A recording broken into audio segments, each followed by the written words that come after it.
जैसे जैसे लोकसभा चुनाव नज़दीक आ रहे हैं, राजनीतिक पार्टियों की तैयारियां पूरी तरह हो गई हैं। मैं आपको बता दूं, उत्तराखंड की दोनों राष्ट्रीय पार्टियां हैं, कांग्रेस और Bharatiya Janata party, screening committee में सभी के नाम, जो प्रत्याशियों के नाम है वो ज़रूर आए हैं और उस पर चर्चा अब हो रही है। उत्तराखंड की पौड़ी लोकसभा की अगर बात करें तो 2004 में राज्य बनने के बाद भारतीय जनता पार्टी पर का कब्जा पौड़ी सीट पर रहा था और भुवन चंद खंडूरी उस वक्त सांसद वहां से बने थे। लेकिन उसके बाद 2007 में विधानसभा चुनाव होता है, भुवन चंद खंडूरी को मुख्यमंत्री भाजपा की तरफ से बनाया जाता है।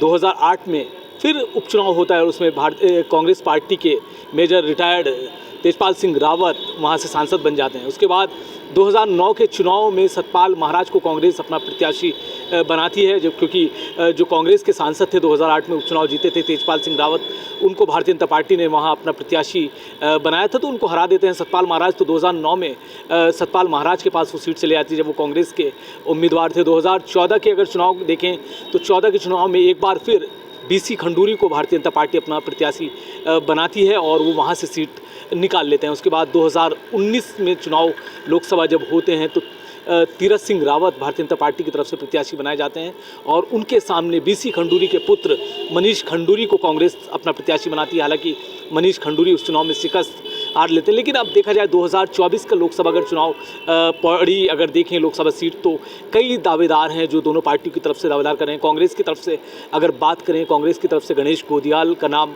ज़रूर पौड़ी सीट पर आ रहा है। वहीं महिला कांग्रेस की प्रदेश अध्यक्ष ज्योति रौतेला भी उस सीट पर दावेदारी ठोकती नज़र आ रही हैं।